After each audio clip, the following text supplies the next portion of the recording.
Kita ulas satu persatu. Fardunya wudhu yang pertama, niat. Artinya apa? Ketika ini saya perjelas, maksud niat itu hakikatuha qasdu syai'i muqtarinan bi fi'lihi. Hakikat dari niat ini yakni qasdu syai'i, bermaksud untuk melakukan suatu, menyengaja melakukan suatu yang mana dibarengi dengan melaksanakan sesuatu itu.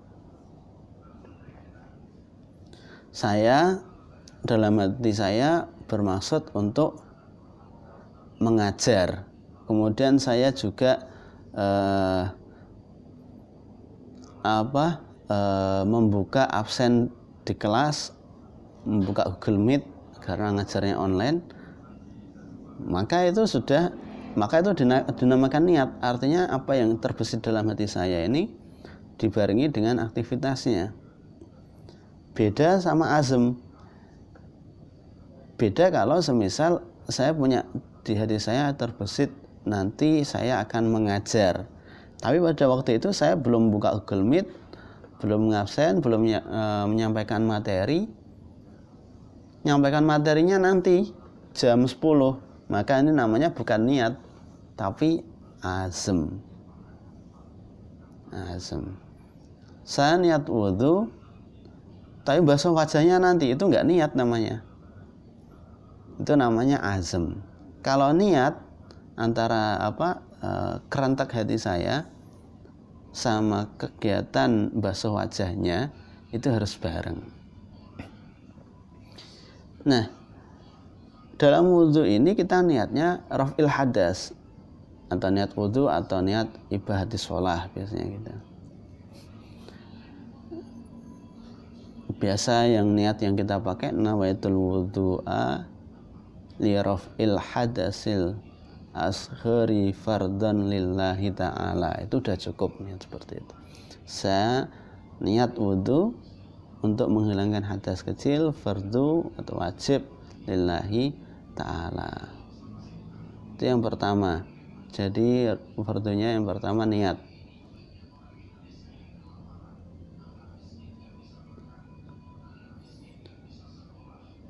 Kapan niat itu dilaksanakan? Tadi seperti yang saya sampaikan, ketika membasuh bagian yang pertama dari wajah.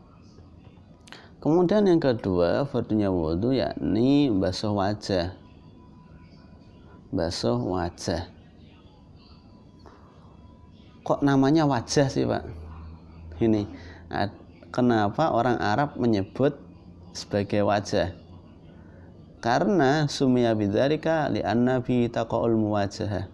Kenapa dikatakan wajah? Karena dengan bagian badan kita yang ini, yang depan ini, kita bisa muwajahah, saling tatap muka. Nah, seperti itu. Maka dari itu, bagian yang biasa kita pakai untuk tatap muka ini, muwajahah ini dinamakan sebagai wajah. Fardu yang kedua ini basuh wajah. Wajah ini batasnya mana saja. Di sini disebutkan ma baina manabiti sya'rir ra'si ila muntahal lahyaini. Yang dimaksud wajah ini antara tempat munculnya, tempat tumbuhnya rambut kepala sampai ila muntahal lahyaini, sampai bawah sini. Ini namanya wajah. Kalau dari atas ke bawah, dari sini ke sini, batas-batasnya itu. Tapi kalau dari segi nyamping wa ardon ma bainal udhunaini, lebarnya dari antara dua kuping ini ya sini. Jadi dari sini ke sini, sini ke sini, ini masuk kategori wajah.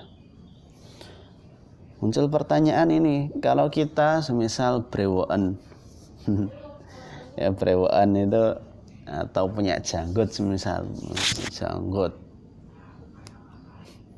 itu nanti bulu-bulu atau rambut-rambut yang ada di wajah ini perlu dibasuh juga apa tidak? Nah, di sini terjawab yajibu ghusluha kulluha zahiruha wa batinuha. Jadi semuanya wajib dibasuh, baik zahir yang tampak atau bagian dalamnya. Dikecualikan dalam masalah ini jenggot lihyah, ketika jenggot ini terlalu tebal, sampai bedanya tebal sama tipis itu apa dalam masalah jenggot ini? Bedanya tebal itu kalau jenggot tebal kulitnya itu nggak kelihatan, tapi selama kulit dalamnya masih kelihatan maka tipis.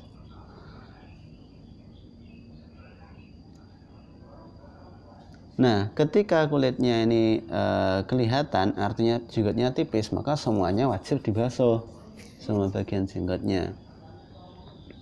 Tapi kalau jenggotnya tebal, maka zahirnya saja, zahir jenggotnya ini, bagian luar dari jenggotnya saja cukup, nggak perlu sampai dalam.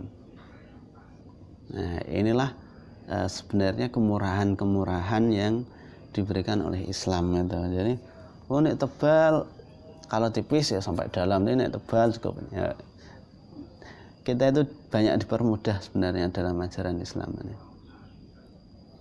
Ini yang kedua. Kemudian yang ketiga, setelah niat sambil basuh wajah, kemudian yang ketiga membasuh kedua tangan sampai sikut, kedua tangan sampai sikut. Kemudian yang keempat, basuh sebagian kepala. Basuh sebagian kepala. Basuh sebagian kepala. Ini kalau menurut Imam Syafi'i. Kalau menurut Imam Malik, semua kepala. Kenapa kok bisa berbeda pendapat? Karena perbedaan dalam memahami ayat tadi. Ya ayyuhalladzina amanu idza qumtum ila sholati faghsilu wujuhakum wa aydiyakum ilal marafiqi wamsahu bi ru'usikum. Wamsahu bi ru'usikum itu maksudnya apa? Apakah yang dimaksud wamsahu bi ru'usikum ay wamsahu jami'a ru'usikum atau ay wamsahu ba'da ru'usikum? Ba-nya di situ punya fungsi apa? Ini masalah fungsi ba saja, masalah satu huruf saja itu nanti bisa berakibat berbeda pendapat.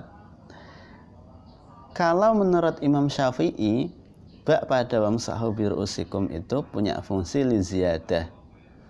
Li ziyadah artinya untuk tambahan saja. Kalau Imam Syafi'i berpendapat ba-nya punya faedah li tab'id, untuk menyatakan sebagian. Li tab'id artinya untuk menyatakan sebagian. Sehingga ketika kita mengatakan faghsilu wujuhakum wa aydiyakum ilal marafiqi wamsahu bi ru'usikum ay wamsahu ba'da ru'usikum, ba-nya punya fungsi lit tab'id. Itu yang pertama menurut Imam Syafi'i. Sehingga Imam Syafi'i dalam masalah wudu basuh rambut ini cuma sebagiannya saja. Tapi kalau menurut Imam Malik, ba dalam kata wamsahu bi ru'usikum itu ba-nya tidak untuk litab'id, tidak untuk menyatakan sebagian, tapi untuk liziyadah. Ba-nya itu cuma tambahan.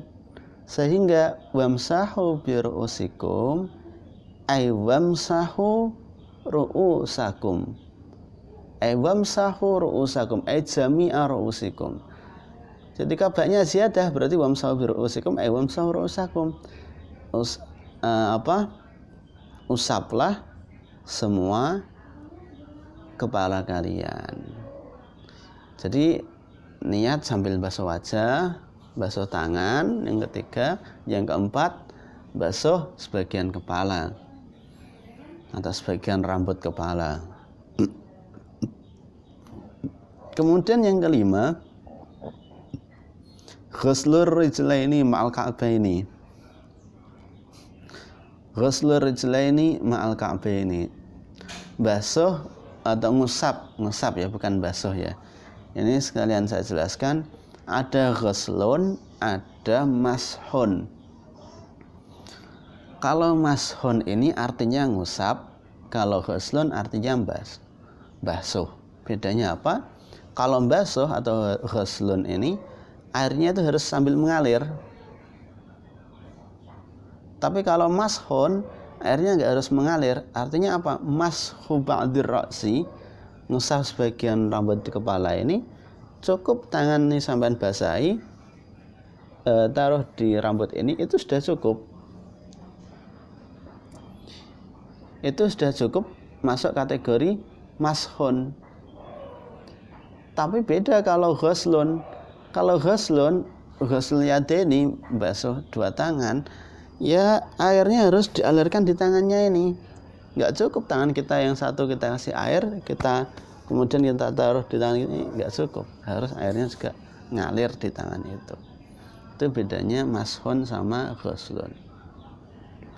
Yang